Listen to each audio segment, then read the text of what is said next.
নমস্কার বন্ধুরা, এক্সাম চ্যালেঞ্জারের পক্ষ থেকে সবাইকে আমি স্বাগত জানাই। তো আজকের বিষয় হচ্ছে অঙ্ক, আর অঙ্কের সেট ওয়ান আমি নিয়ে এসেছি। সেট ওয়ান মানে অলরেডি আমরা সেট ওয়ানের প্রশ্ন উত্তর আপলোড করে দিয়েছি। তো এটা সেট ওয়ানের অঙ্ক, আর অঙ্কগুলো খুবই গুরুত্বপূর্ণ। আপনারা দেখতে পাচ্ছেন এখানে, আপনার মাউসটার দিকে লক্ষ্য রাখলেই দেখতে পারবেন যে এখানে মানে এখান থেকে কোনো একটা পেপার বা কোনো একটা বই থেকে কেটে নেওয়া কিছু অঙ্ক। তার মানে বুঝতেই পাচ্ছেন যে এটা কত গুরুত্বপূর্ণ। এই রকমই গুরুত্বপূর্ণ কিছু অঙ্ক নিয়ে আমি এসেছি, যেগুলো আগামী পরীক্ষায় আসতেই পারে। আর ধরে নিন যে এই ধরনের অঙ্কই আসবে। তো যাই হোক, চলুন শুরু করে দিই অঙ্ক। তো বলা আছে একটি সংখ্যাকে 221 দ্বারা ভাগ করলে 64 ভাগশেষ থাকে। সংখ্যাটিকে 13 দিয়ে ভাগ করলে কত ভাগশেষ থাকবে? তো বন্ধুরা, এখানে একটু আপনারা খেয়াল করবেন যে এই যে 221 যে সংখ্যাটা বলা আছে, এটাই কিন্তু 13 দিয়ে ভাগ যায়। তো 221 যদি 13 দিয়ে ভাগ যায়, ভালো করে আপনারা দেখুন, 221 যদি 13 দিয়ে ভাগ যায়, তাহলে যে 221 দিয়ে ভাগ যাবে সেই সংখ্যাটা কিন্তু 13 দিয়েও ভাগ যাবে। এবার 221 দিয়ে ভাগ করার পরে 64 থাকে, কারণ 221 64 আর কি, 221 হচ্ছে অনেক ছোট, সেই জন্য 221 দিয়ে 64তে ভাগ করা সম্ভব নয়, সেই জন্য 64 ভাগশেষ থাকছে। কিন্তু যদি এটা 13 দিয়ে ভাগ যায়, 221 দিয়ে যতবার ভাগ গেছে সেগুলো তো 13 দিয়ে ভাগ যাবেই, যেহেতু 13 দিয়ে 221কে ভাগ যাচ্ছে। আশা করি আমার কথাটা আপনারা বুঝতে পারছেন। তো এখন যদি 13 দিয়ে 221কে ভাগ যায়, তাহলে 221 দিয়ে যে সংখ্যাটাকে ভাগ করা হয়েছে সেটা তো যাবেই, প্লাস 64 তো 13 থেকে অনেকটাই বড়, সেই জন্যে 64কেও কিছুটা ভাগ যাবে। তো এখন আমরা 64কে 13 দিয়ে ভাগ করব। 64কে যদি আমরা 13 দিয়ে ভাগ করি, তাহলে ভাগশেষ আমাদের থাকবে 12, আর 4 ঘর পর্যন্ত আমরা ভাগ করতে পারবো, তারপরে ভাগশেষ 12 থাকবে। তো অ্যান্সার হয়ে যাবে 12, অপশান ডি। এটা মার্ক করাই আছে অলরেডি, আপনারা দেখতে পাচ্ছেন। তো এই ধরনের অঙ্ক কিন্তু এবার পরীক্ষায় আসবে। চলুন দেখে নেওয়া যাক নেক্সট অঙ্ক কি আছে।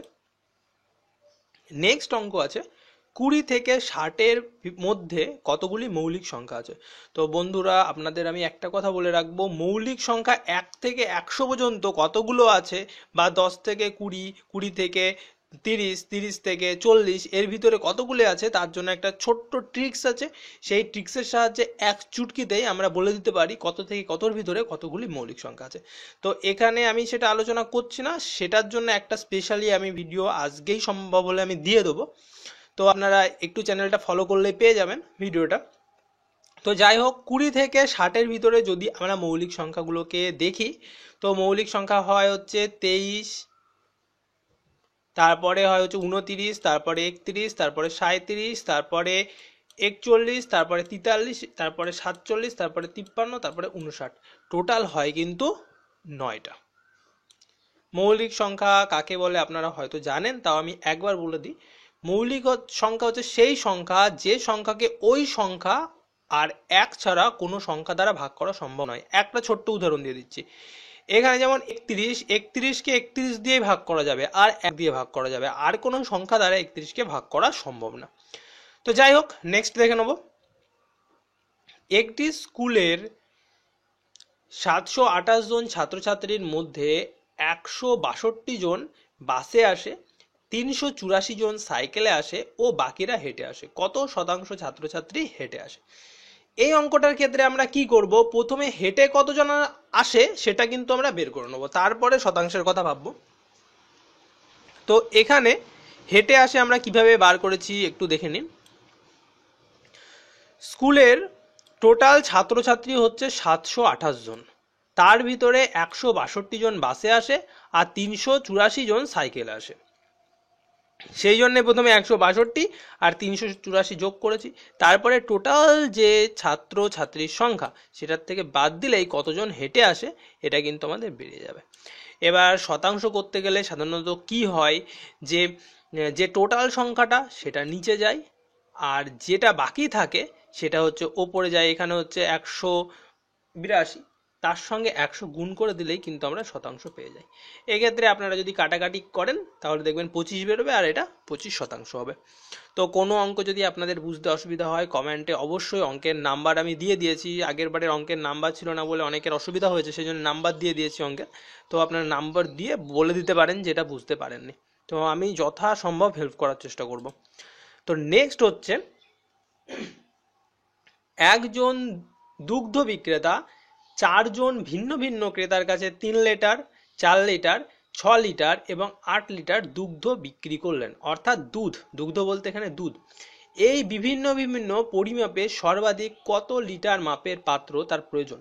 আমি একটু বলে দিই, এই যে তিনি বিক্রি করছেন 3 লিটার, 4 লিটার, 6 লিটার, 8 লিটার, মানে বলছে যে সর্বাধিক কত লিটার পাত্রে তার প্রয়োজন, মানে সর্বাধিক এমন একটা পাত্র যেটা দিয়ে এই সব কটাকে মাপা সম্ভব।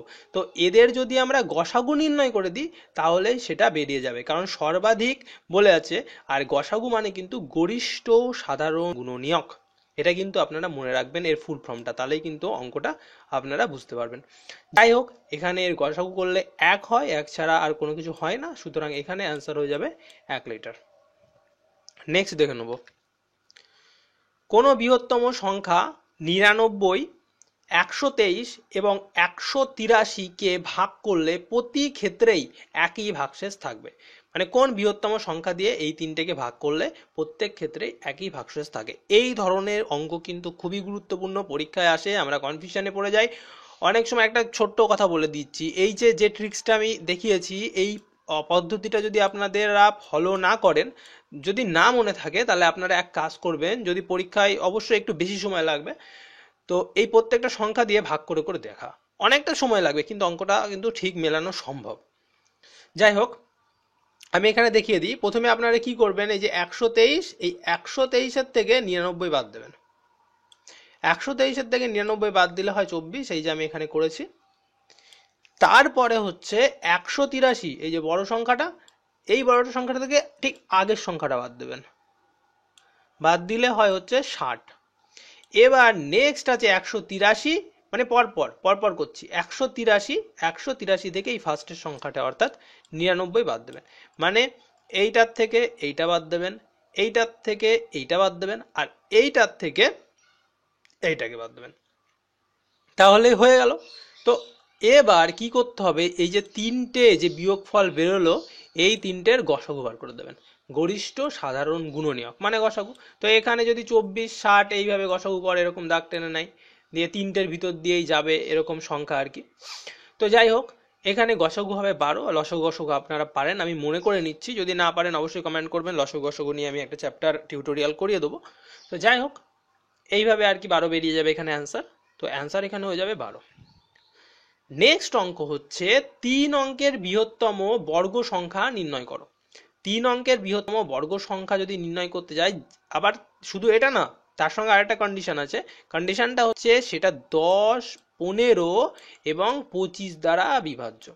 এবার এখানে আমি একটু সহজ পদ্ধতি অবলম্বন করেছি, আর পরীক্ষার সময় সব সময় ছোট পদ্ধতিতে করার চেষ্টা করতে হবে।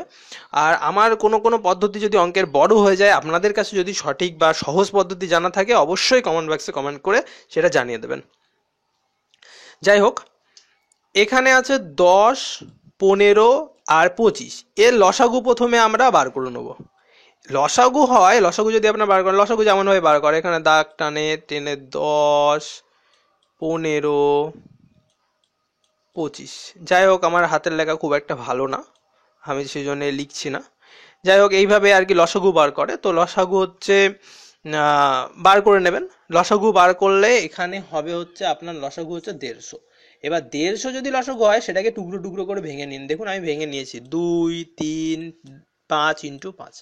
তো এবার এটা পূর্ণবর্গ কখন হবে, যখন এক একটা সংখ্যা ডবল করে থাকবে। পূর্ণবর্গ অর্থ কি, যদি এক্স এর বর্গ করতে হয় তাহলে এক্স স্কোয়ার।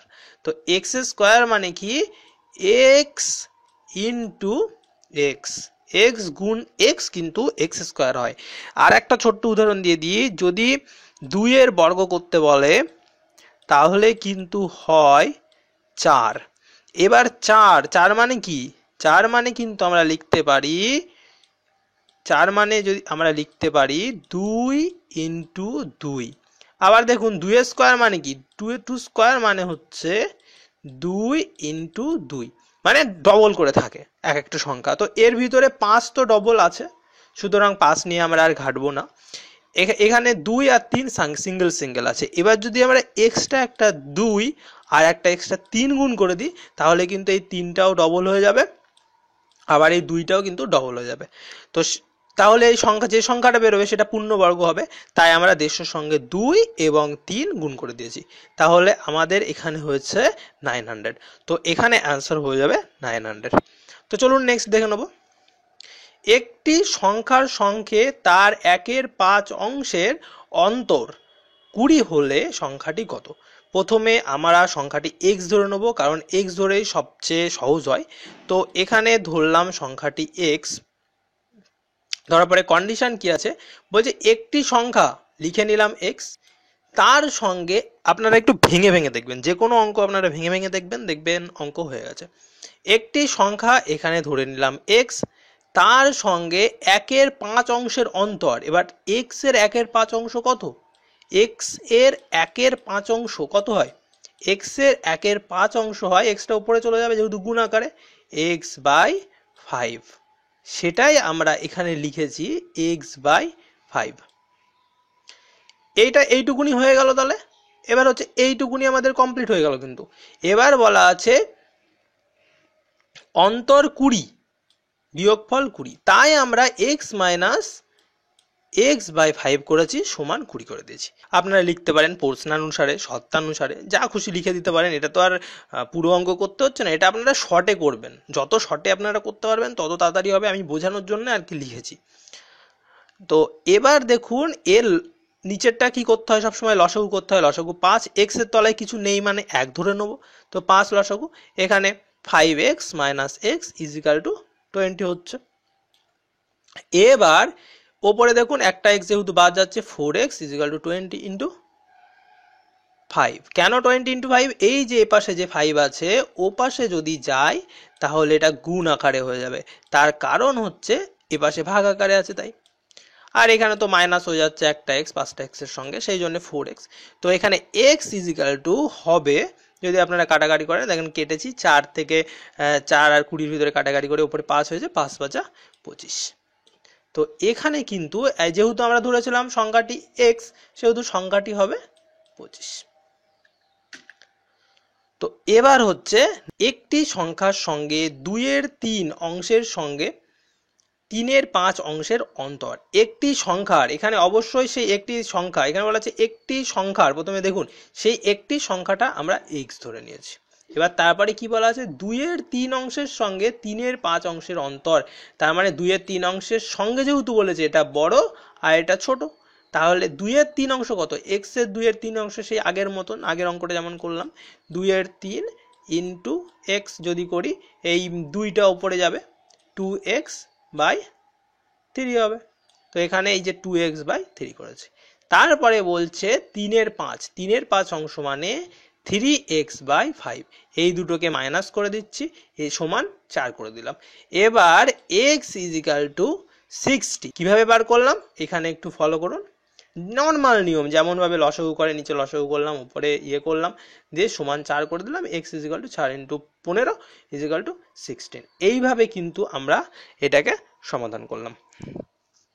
তো এই হচ্ছে সেট 1-এর কিছু অঙ্কগুলো তো অবশ্যই খুব গুরুত্বপূর্ণ। আপনারা দেখুন, বারবার বাড়িতে প্র্যাকটিস করতে থাকুন।